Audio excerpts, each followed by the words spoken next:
Hey, good morning, everybody. Welcome to Blue Mountains Tarot. I just wanted to give you guys a little video because I missed last night's lunar eclipse. So I always feel that any kind of moon reading, when I get the chance, I feel it's still good to do them either the day before, the day of, or the day after.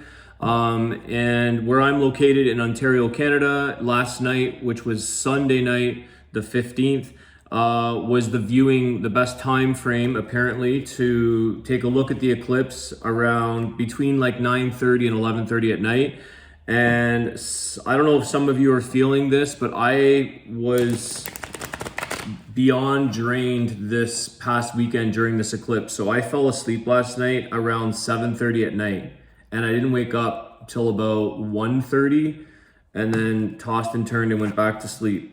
So I missed it in terms of like, I wanted to go out and sort of either take a shot or video or whatever, but I completely missed the eclipse. But I intended to do a reading for you guys last night, and I was dreaming, sleeping. So that was my solar eclipse event. But I do want to say the feeling that I'm getting for you guys on a collective level is, if you have tears to shed, this was the time. Like this lunar eclipse, it's like shed all your tears, flush things out of your life, out of your system, rid or just clear. I feel like there was a flushing is the word I want to use, and just like let everything come out.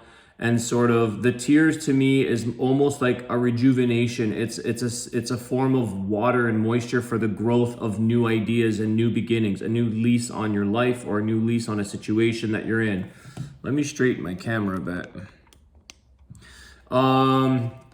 So I feel like this is going to be a time of renewal and sort of allowing what has to be flushed out or cried out or emotionally rid, given its time. It was an opportunity for that. Lots of renewal, lots of new beginnings, and also like coming clean with things, confessions, or not hiding anymore things that sort of burden ourselves, and more about being truthful, even if the outcome maybe doesn't feel like it's a forgiving situation. I just feel like it's spring, it's a solar eclipse right in the beginning or the middle of May, and it's like things need to be revealed. The truth needs to be revealed. And I often have that theme in general for moon readings, but I just feel like the tears had to go. The tears had to come out, things had to be cleansed, and those tears are to water the new growth that's coming into your life. Okay, so Spirit, let's see what messages come through for the collective for our solar eclipse for Monday, the 16th of May.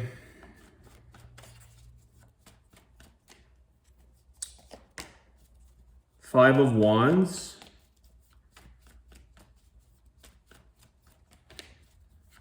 Okay, Five of Wands. It's the conflicts that are beyond, outside of ourselves. The Star. Okay, so like this is Aquarius energy, sort of wishing and hoping for the best outcome in something that was more of a conflict within ourselves or within things that were outside of our control.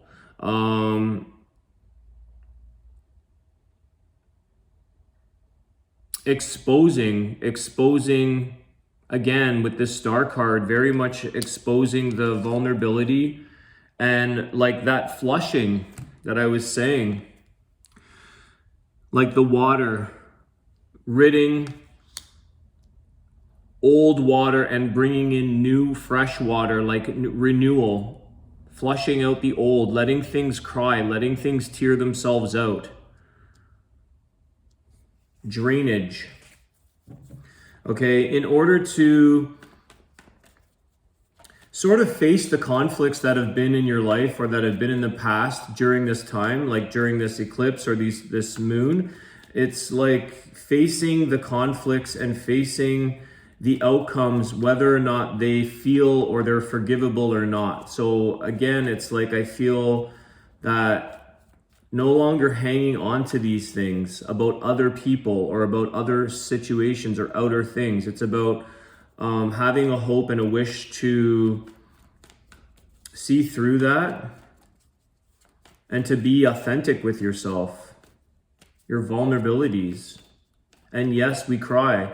Yes, we need to change that,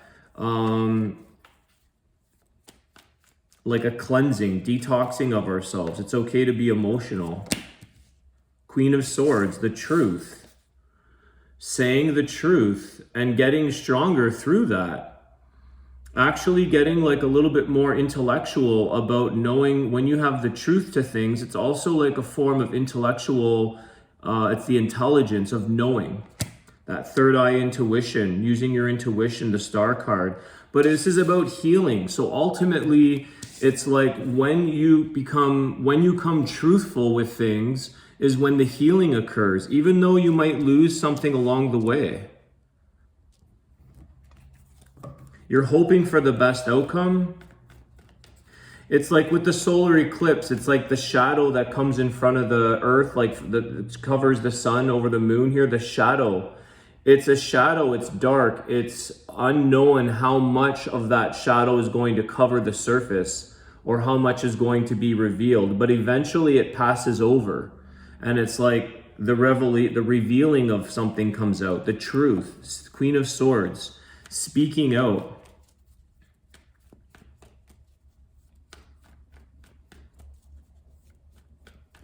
It's about aligning as well, aligning with people that serve your higher good, that serve your purpose. People that don't align with the Queen of Swords are not going to get along very well with this Five of Wands. Okay, the Queen of Swords is going to be very supportive, helpful, loving, caring. She'll stand up for you if you're on the same page, if you align with her, if you align with the same values and morals. And it's like people who align with you, it might cause conflict initially, or it's like it's time to flush them out if they don't. People, places, and things. Getting smart about what it is you need to know. The Seven of Wands. Okay, that's the thing. Like some people are going to try to defend that. Some people are going to try to defend or protect. It's the ego protecting their position. And it's like, again, if you're not coming in alignment in the truth with this Queen of Swords and you don't have like intellectual knowingness, you can guard it all you want. She's going to pierce through that and see through that. So again, with this defensive energy or this blocked energy, sort of turning a blind eye to things in your life, it's only going to cause the conflict for you. Because the truth is going to see through this. Someone's too smart at this time. Or maybe you are too smart to deal with people who want to deny or block the truth. Okay, Four of Cups.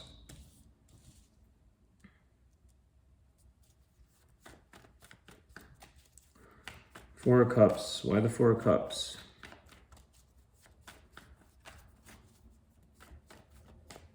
I feel like for some, let me just get one more card here with this Four of Cups. The Three of Pentacles.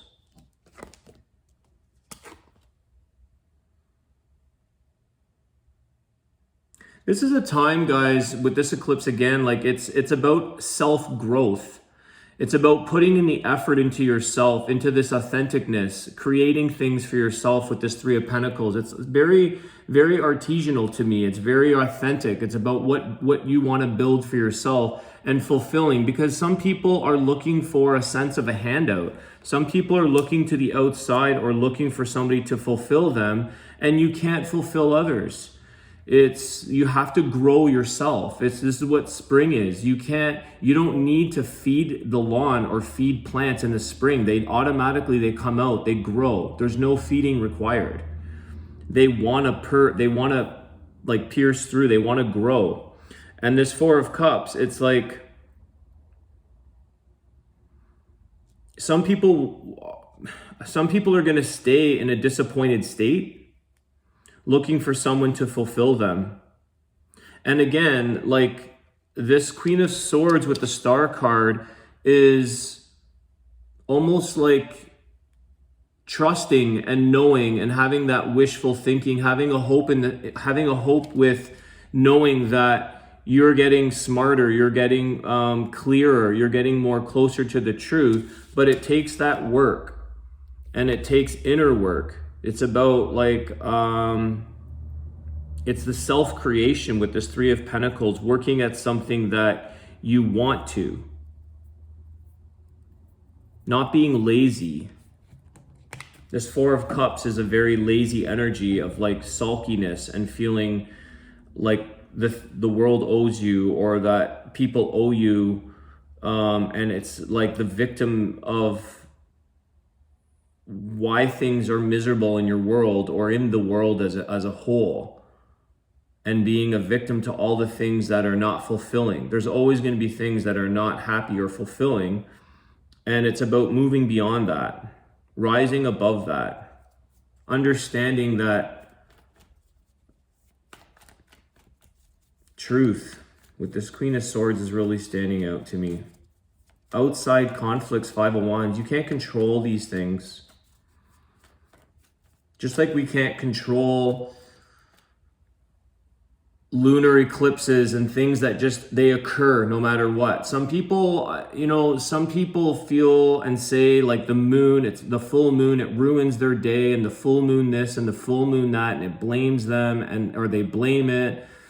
And it's like, you can't stop that. You can't stop these things from occurring. So how does it affect your day negatively? It's only, the moon is about heightening your own experience. It's heightening your own emotions.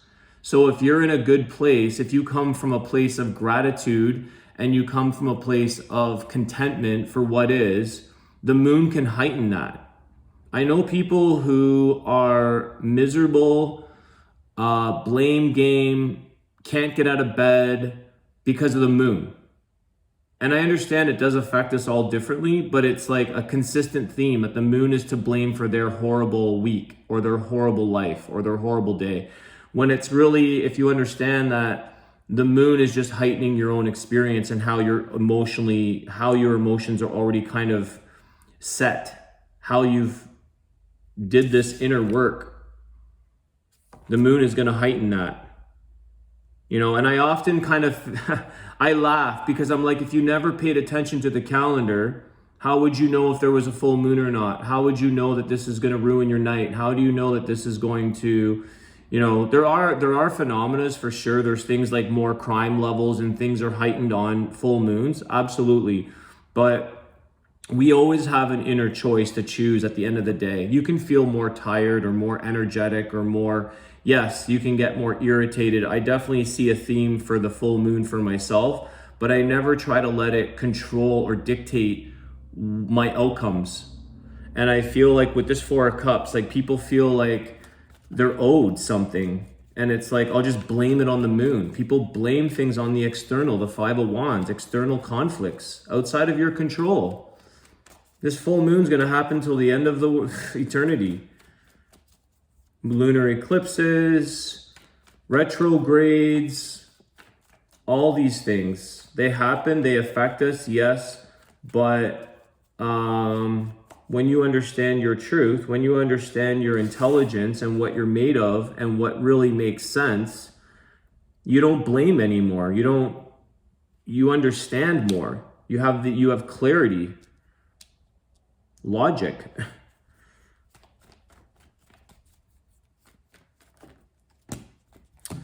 All right, let's see what we get here.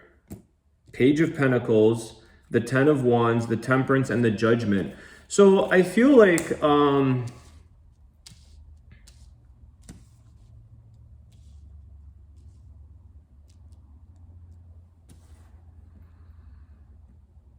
there's something here with patience with this Page of Pentacles and Temperance, okay? Again, Ten of Wands is dumping, getting rid of, flushing things off your back, creating a sense of harmony. So things that have to go to allow for newness to come in. It's like this star card with these two water canisters, the two containers. It's like letting one go to fill the other and back and forth. You have to dump one to fill the other.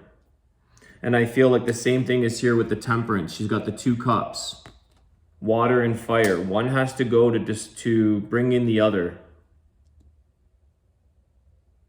Making decisions with this Judgment card. This is the thing. It's about making a decision for yourself on how you integrate these things into your life, these full moon events or lunar eclipse, or is it a time for renewal or is it a time for burden? Do you want to heal? Do you want to integrate into the moon, into the planetary, into the astrology and the changes that it brings?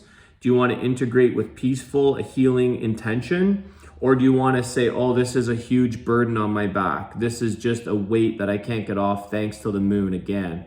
Blame the moon, of all things. There's 100 planets out there, but we always blame the moon. There's a million planets. We don't even know. Judgment, okay? How do you want to make that decision? How do you want to call something out in your life? How do you judge the situation? How do you perceive things?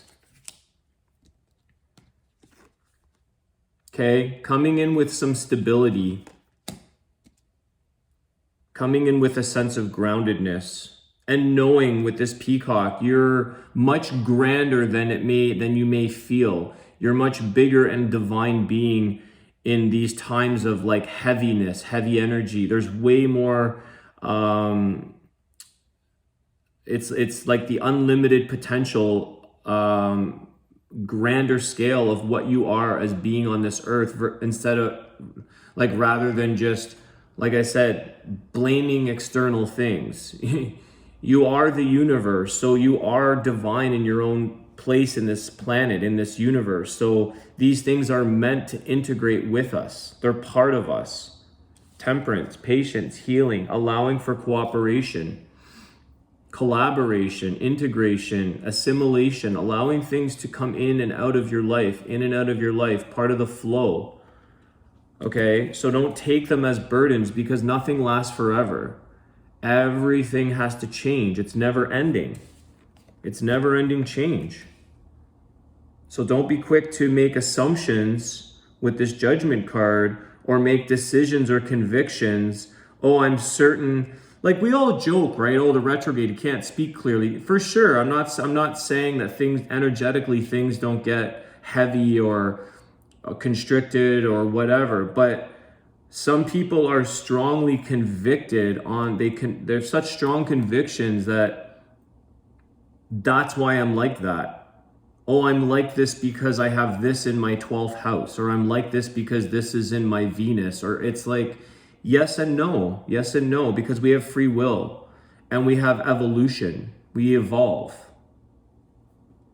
right? Like sometimes I wonder, you know how sometimes like solar eclipses, for instance, I don't know the time frame, but it's like this one isn't going to happen, let's say, for the next 80 years or whatever. Sometimes I start to wonder in life, will we ever need this stuff anymore in the next 800 years? Like, will we even look at this anymore? Tarot, will we evolve to just a sense of purity and knowingness without ever having to try to dissect or try to like unravel this combination lock? Will we even need this anymore? Will we even rely on these astrology things anymore? Or will we just be a part of it? Will it just be an understanding of a pure knowingness? Are we going to evolve? I can't think of an example of things like we once rely on things, like almost like the internet. Like it's a universal, it's like a necessity that we use to communicate, and it's a network and it's technology. But in the future, technology is going to change, where maybe we'll become light bodies where we don't even need to be here. Ascension. So we might look back and say, if we only knew, like, all those astrological events and all those things were very 3D in a sense. They were human concepts of looking at the stars and saying, like, that's going to affect my day, or that's going to affect my love outcome, or this is my time. Like, this is what we think and believe right now. But I wonder, with this is the energy I get with this lunar eclipse, like, how much reveille, how much new things are coming out where we evolve to a level that we don't even need this anymore. It's almost like all the cells in our body, we don't even look at that stuff. It just is, right? We don't even look at the things, but each blood cell literally has a task, and it affects your body. It affects your mood, it affects your sleep, it affects your cholesterol levels, everything. It's like, it's all doing its thing, but we don't even pay attention anymore, some of us. You just live your life. Some people are addicted to their illness. Some people are addicted to getting all this blood work and all these things, and always finding out about their body, and always searching and x-raying and all these things. We're always trying to figure that out. But it's like, there's people on this planet, native people who live in the jungles, who have who don't do any of this stuff. They understand the meditation and the connectedness to the universe. They use plants and things like that as intuitive knowingness.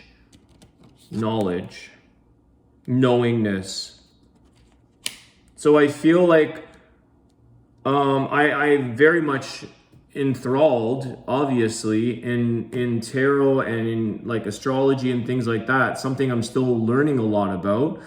Crystals, things like that. But it's like, do we need to do this, is what I'm thinking, in the future, however long away that is. I'm not saying this is any time, even in our lifetime. Because if the universe is eternal and endless, we'll never catch up to all the planets. It could be impossible unless you're in this, maybe a light body understanding of knowing. It's impossible, because we're always focused on these planets that we know of, but there's millions of them. So where does our astrological start to change into the next dimension?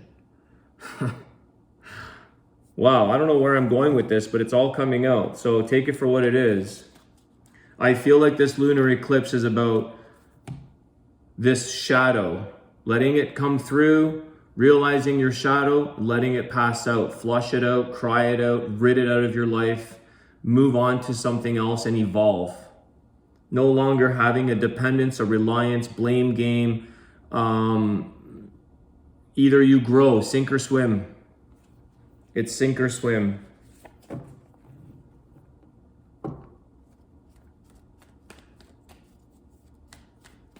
I don't know where this is all coming out of, guys. I'm going to wrap it up pretty soon, though. One more card. Let's see.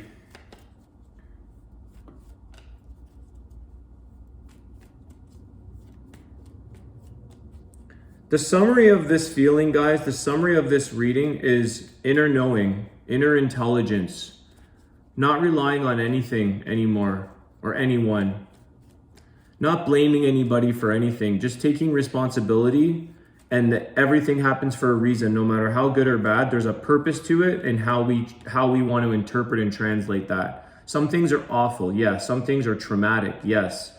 But it's part of this universal, it's part of being on planet Earth. We just look at things as traumas and all this. But ultimately, I feel like this lunar eclipse is about flushing it down. Never dealing with that again. Letting it out. Send it back to the universe. Send it back to where it needs to be. And coming from a place of divine knowingness, knowing that you are way bigger than all these little things. Way bigger. We just don't know it. We don't even, it's so hard to live it every day on a daily human life sometimes. One more card, please. There you go. The sun. This is the closing of the video. Ultimate happiness, ultimate knowing, shedding light on everything. Just what I was saying, evolving, shedding light on the whole thing and just being a part of. Everything revolves around the sun, because the sun is all knowing. This is masculine Leo energy. Everything is knowingness. It has the light. You don't, light bodies, okay? The sun, I was saying, maybe we'll just become light bodies. Everything just sort of does its thing around the sun, everything around the sun. It doesn't have to do anything. It just knows. The growth, when I was talking about early in the spring, this flower blood moon, it just knows. It just knows to reach to the light. So when we become the light, things just reach to us, things come to us, things happen. It's like they start to rely on us instead of us relying on them. And the sun never says, you owe me. The sun never says to this sulky person, or the tree, you owe me. I gave you so much light all your life. I gave you life. I gave you growth. You owe me something. No. And vice versa. Sometimes that lunar eclipse, that cloud that comes over and the plant dies. There's not enough sun. It's shaded. It kills it. No one owes anybody anything. So this is the ultimate content, happiness, knowingness, shedding light on the whole situation. And I feel like this is where we're going to be heading, is light body, light beings. We don't need any of these things that we follow and calendars and all these things. We won't need them. I don't think, we'll never see this, but I don't think we're ever going to need this anymore. We will just become that light, the sun that just rotates, everything revolves around the sun. It doesn't have to do a single thing. And yet everything happens. All the miracles happen. Everything happens. All life on earth because of the sun. We're only here because of the sun. If there's no sun, life ceases to exist. So if we become this, then we become eternal. And we allow everything and everyone around us to grow and flourish and provide more life and then bear fruits to all those people. It's the ripple effect. So be the light rather than seek the light or look for the light or blame the light. Just be that. And everything and everyone around you will flourish, including yourself, because this is eternal. It doesn't burn out. Billions of years, it's still going. All right, guys. I hope you guys all enjoyed your lunar eclipse weekend. And I hope you enjoyed the video. If you did, please hit the like button. Share your comments. I'd love to hear how your experience was over the eclipse. And also, thumbs up for everyone out there, and I appreciate the support. Thanks, guys. I'll see you soon. Take care.